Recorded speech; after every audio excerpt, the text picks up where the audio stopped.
တက်ကြတဲ့ခြေလက်မြတ်ကရောင်းကြီးမှာတက်နေရင်းတွေကသုံးသက်ဆက်ကခိုင်မှာဆော့ပြက်နေ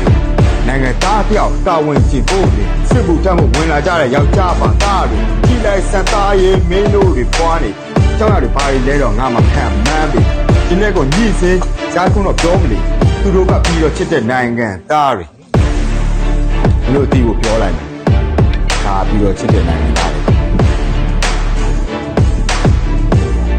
ဒါတွေကိုမင်းတို့စကြမှတ်ထားဖို့